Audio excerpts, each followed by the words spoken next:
이게 날카로운 시사 분석 그리고 거침없는 논평을 보여주셔서 대중의 뜨거운 그런 지지를 얻고 계시기도 합니다.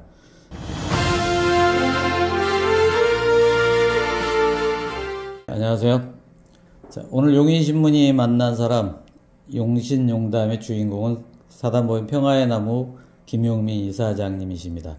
용인 시민분들한테 인사를 먼저 한번 해주세요. 예, 아유, 네. 저희 굉장히 저로서는 영광된 자리인데, 용인 매체들이 좀 꽤 있는데, 용인신문 제가 평소에, 이 지역신문 중에 이렇게 이 퀄이 살아있는 신문이 또 있을까, 평소 그렇게 동경했고, 용인신문이라는 매체가 있구나, 라는 이 매체는 도대체 어떻게, 누가 만드는 거지 궁금했었는데, 오늘 이렇게 또 뵙게 돼가지고, 또 현장에 와가지고, 얼마나 참, 감사한지 모르겠습니다. 예, 용인신문, 이 사실 종이 매체가 굉장히 어려운 시대인데, 고집스럽게도 이 읽는 매체를 낸다는 것은 웬만한 정말 용기와 책임감, 사명감 없이는 가능하지 않을 일인데, 우리 대표님 너무 감사하고. 용인 시민으로서 느꼈던 뭐 지역사회에 대한 그런 이미지나 아니면 뭐, 특히 용인에 대해서 이렇게 말씀하고 싶으신 게 있으실까요? 93년에 제가 강남대학교를 입학했습니다. 예,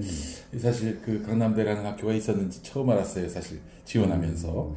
그래서 이제 온 학교인데, 그때 용인의 전경은 뭐 말할 수가 없죠. 지금이야 저 강남대가 뭐 부촌이 된 걸로 알고 있는데, 그때만 해도 강남대는 강남대밖에 없었습니다. 그렇죠. 네. 그래서 특히 그 중앙도서관에서 뱀이 발견됐어요. 그만큼 아주 자연 친화적인 학교였다라고 말씀드릴 수 있을 것 같고, 그때 또 기억에 남는 것이 뭐냐면은 정말 주변에 아무것도 없어가지고 최루탄이 넘실댔던 그런 또 군사정권 시절을 또 경험했었는데, 그렇죠. 와보니까 너무 전경이 전원이에요. 말 그대로 전원이었는데, 여기 데모를 하면 우리 선배님들이 어떻게 그 데모를 하셨을까? 그것도 궁금했는데, 여쭤보니까, 경찰이 안 온다고 하더라고요. 그래서, 그것도 참 비극이다. 2006년에 다시 여기로 왔습니다.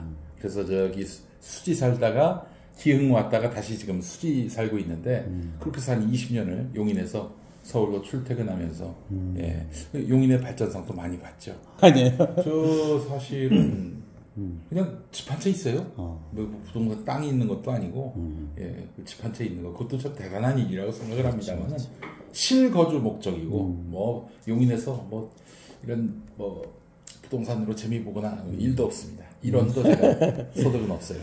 제가 사실 서울로 주로 출근하는 입장이다 보니까 용인은 저긴 거의 배드타운이나 마찬가지였는데, 그래도 주말 같은 때 보면은 여기저기 용인을 순례하면서 저기 그 한택식물원도 다니고, 또 이제 거의 요즘에는 주중에 우리 852 카페라고 그 유림동에 있는 카페에 매주 들러서 그날 일요일 교회 설교 준비도 하고 주보 만들기도 하고 그랬는데, 이 용인에서 활동을 거의 못했어요. 네.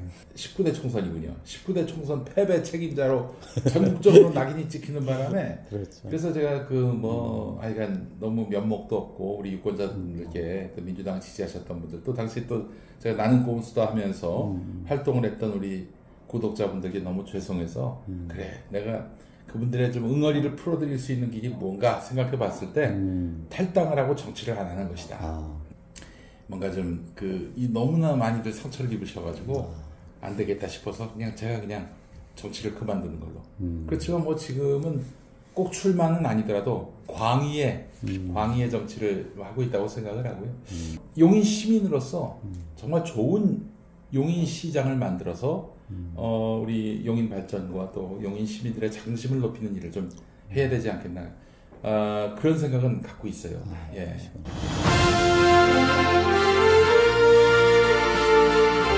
우리 국민이 최악의 선택을 하셨다, 그런 생각이 들었어요. 국민의 선택은 신성하고 존중받아 마땅하지만 이건 정말 오답인데 라는 생각을 했었어요. 기본적으로 윤석열은 정치에 입문한 지 1년도 안 된 시점이었어요. 그리고 평생을 했던 정치가 검사로서 그 선과 악, 유죄와 무죄, 그거를 판단하는 위치에 있었단 말이죠. 근데 정치라고 하는 것은 유무주의 영역이 아니라 타협과 그 뭐 경쟁의 요소도 있지만 경쟁도 하면서 타협과 협치의 영역이거든요. 그러니까 검찰의 때를 벗지 못한 채 정치를 한다 그러면은 이제 독선에 젖어 있는 가뜩이나 윤석열 씨가 그런 사람으로서는 이 경쟁자 야당에 대해서는 정말 뭐 상상을 초월할 정도의 어떤 탄압과 배격의 정치를 이어갈 것이 확실했고 보십시오. 3년 내내 그랬지 않습니까? 그래서 망한 거 아닙니까? 그 전에 계엄을 선포해가지고 그래서 이거는 정말 큰일이다 싶어서 저는 윤석열 씨가 취임한 그 다음 달부터 퇴진운동에 들어갔습니다. 그 3년 만에 2년 11개월 만에 끌어내릴 수 있었다는 것은 참 여러 가지로 다행이다. 만시지탄의 감이라는 표현도 있습니다만 정말 다행이라는 생각이 들고 이제 우리 국민은 빨리 이 탄핵의 어떤 그늘에서 벗어나서 새로운 나라를 향한 운비를 시작해야 한다라는 생각을 해봤습니다. 예. 한국 정치가 이제 굉장히 큰 변화를 맞이할 것 같거든요. 네. 불과 대선이 이제 얼마 남지 않았는데 우리 사회의 어떤 가치 방향을 어느 쪽으로 나가야 된다고 보시죠? 보능감의 정치를 보여주지 못했다. 말로는야 뭐 정말 하늘에 있는 별도 따다준 것처럼 떠들어대지만은 실상은 국민들의 삶이 조금 더 바뀌지 않는 이런 현실을 우리가 느껴왔고 그것이 정치 혐오주의로 흐르게 되고 그러다 보니 누가 대통령이 돼도 뭐 달라질 게 있냐 이런 마음이 들었고 이제는 대통령 하나 뽑았더니 와 세상이 이렇게 바뀌네 라는 정치의 효능감을 보여줄 때고 이 효능감을 보여주지 못한다면은 우리 정치는 이제 뭐 한없이 추락하게 될 것이고 이번 대선은 심판이라는 엄중한 어떤 무드도 있지만은 분위기도 있지만은 뭔가 새로운 희망을 선택할 수 있다는 기대에 또 차게 만듭니다. 예.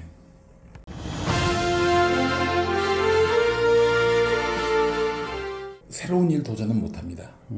너무 어렵고 난해하고 그리고 제 자신이 낯선 걸 굉장히 또 싫어하고요. 그러니까 지금 하고 있는 것들은 익숙한 것들이라서 시간 배분이나 뭐 혹은 뭐 지금 이 일에 있어서는 어느 정도의 그 역량과 비용과 시간이 필요한지에 대해서 분배가 되더라고요. 새로운 걸 못하는 것뿐이지 익숙한 것을 잘하고 있는 것이라고 봐주시면 좋겠습니다. 일요일을 앞두고 토요일, 일요일은 교회를 위해서 주로 이제 헌신하고 평일은 유튜브 그리고 평화나무 이사장 역할을 담당하면서 살고 있습니다. 있긴 있었죠. 그때 15년 11월에 민중총궐기라고 그 백남기 농민께서 돌아가셨던 그해 민노총 위원장께서는 그래서 그때 조계사 들어가셨고 조계사 들어가셨는데 뭐 화쟁이란 이름으로 그냥 내보냈어요. 사찰에서. 화쟁이 아니죠. 그거는 그냥 너 나가서 구속되라 이거 아닙니까? 그런 기만적인 종교인의 태도를 보면서 제가 격분했지요. 근데 왜 이런 의로운 일을 한 사람은 저렇게 기독교에서는 받아주질 못하는가? 제가 기독교였는데 안 되겠다. 적어도 이런 의로운 일을 하는 사람들이 있을 때 숨겨줄 수 있는 곳 그리고 종교의 이름으로 못 잡아간다. 뭐 이러면서 대항할 수 있는 교회당을 만들어야겠다. 해가지고 교회당을 만들려면 일단 목사가 돼야 하는 것이고 그리고 뭐 그때 이제 사실은 정규 교회는 아니었지만은 무규칙 교회를 하고 있었던 상황이지만 그렇게 해서는 안 되겠다. 정규 교단에 들어가서 제대로 목사 수업을 하고 목사 안수를 받아야겠다 해가지고 한신대학교 신학대학원 들어가서 목사 공부를 했지요. 그 뭐 할 말이 많은 정도가 아니라 그런 목사들의 어떤 폐악질을 막기 위해서 사단법인 평화나무를 만들었습니다. 그래서 여기서 하는 일이 뭐냐면은 선거 때마다 이 목사들이 이렇게 선거법을 위반하는 일들을 다 잡아내가지고 신고하고 고발하고 그 일들을 해왔어요. 이런 것들을 계속 잡아내고 있고 그래서 이른바 극우 목사들이 저를 그냥 엄청나게 헐뜯고 비난합니다. 네, 그래서 참 그때마다 아주 자부심이 뿜뿜 나오게 됩니다. 예. 목사 김용민 이사장님께서는 그 선거법 위반을 안 하시나요? 선거법 위반을 안 하려고 하죠. 그래서 적어도 설교 시간에 한 적은 없고요. 다만 제가 SNS에다가 그 김건희 씨를 뭐 비판했다, 뭐 이런 이유로 뭐 제가 그거에 대해서는 한 번도 수사기관에 나가서 뭐 인정하거나 하는 진술을 해본 적이 없지만 그들이 네가 SNS에 쓰지 않았느냐 이런 이유로 해서 저를 기소해가지고 지금 재판이 진행 중인 건 하나 있어요.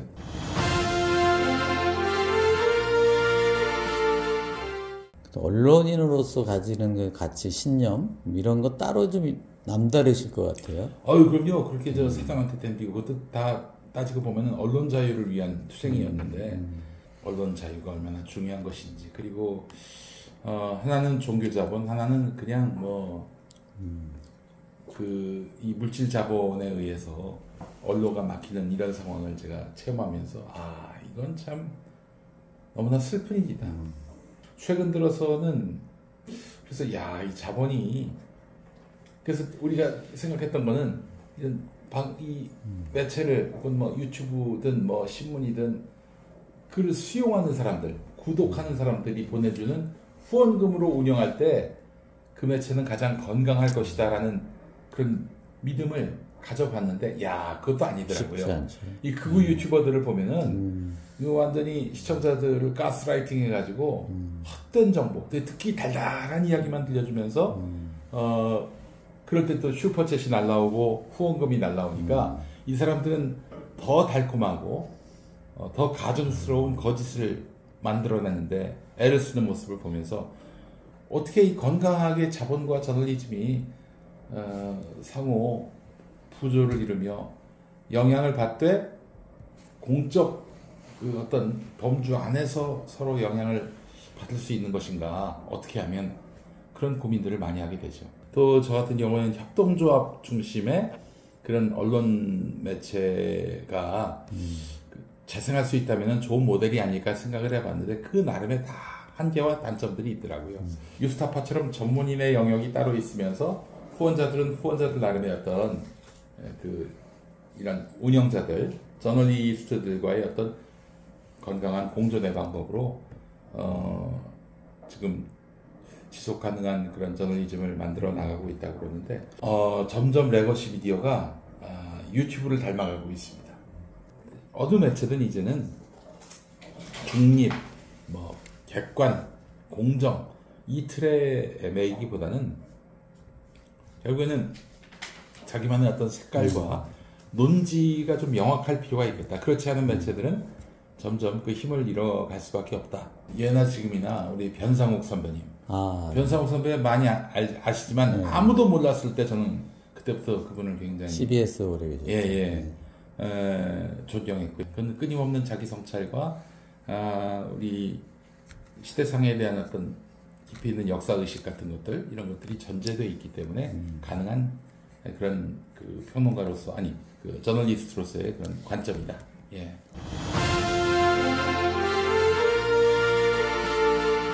김용민 TV를 좀 설명을 해주셨으면 좋겠어요.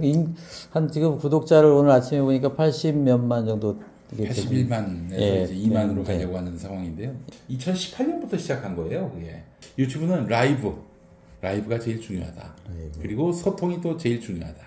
그러니까 잘 만들어 놓고 녹화된 거를 라이브로 트는 게 아니라 실시간으로 지금 이 시간 시청자들하고 같이 대화를 나누고 화를 내기도 하고 말싸움하기도 하고 그렇더라도 이렇게 어떤 인간적인 소통이 이루어지는 것이 유튜브의 어떤 커뮤니케이션 방식이더라고요.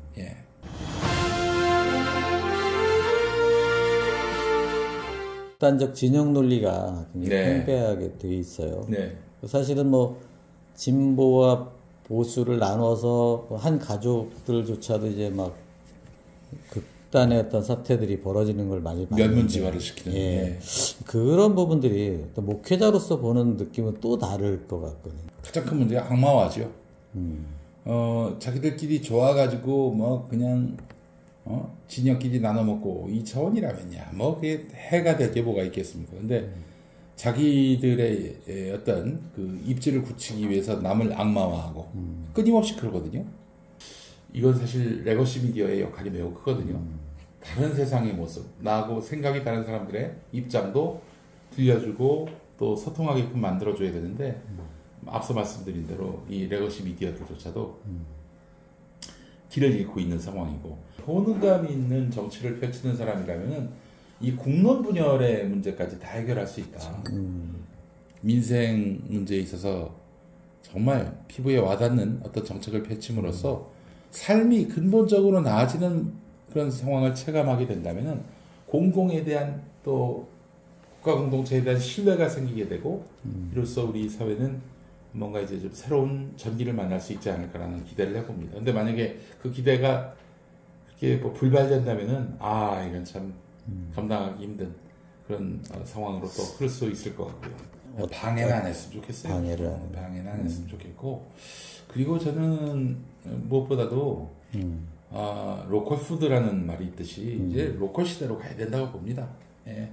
로컬로 돌아가는 지역 균형 발전으로 가는 길로 해법을 찾아야 한다. 그것은 뭐 비단 지역을 활성화시키자 이 차원을 넘어서서 사람들을 만날 기회가 없잖아요. 이 공동체, 이 지역 공동체가 매우 중요한 우리 사회의 기초 단위인데 이것이 허물어지면서 우리 공동체성은 많이 흔들렸다고 보고요. 그런 의미에서 저는 이 지역 균형 발전이 우리의 또 다른 어떤 발전의 전환점이 될 수 있지 않을까 생각이 들고, 좋은 지역 FM 방송을 하나 만드는 것이 어떨까. 예. 용인 전체가 다 들릴 수 있는 곳으로 해서 라디오 방송 하나라도 좀 제대로 만들어서 지역의 어떤 커뮤니티 역할을 좀 했으면 어떨까. 뭐 많이 안정돼 있어요. 뭐 다급하지 않고 뭐 쫓기지 않고 그러면서도 서로 배려하는 공동체. 그래서 용인은 정말 공동체구나 그런 생각을 많이 했고요. 삶이 있는 공동체다. 예. 용인 신문이 이제 92년도에 창간이 돼서 지금까지 이렇게 종이 신문하고도 명맥을 유지를 하고 있는데. 너무 대단하세요, 정말. 뭐 덕담 같은 무슨 안수 목사님들 기도해 주듯이 덕담을 한번 멋있게 해보세요. 네, 아니 용인 신문 읽고 서로 토론하는 공동체도 만들었으면 좋겠다는 생각이 드는데, 용인 신문은 우리가 용인을 살아가는 자격이다, 이런 말씀을 드리고 싶습니다.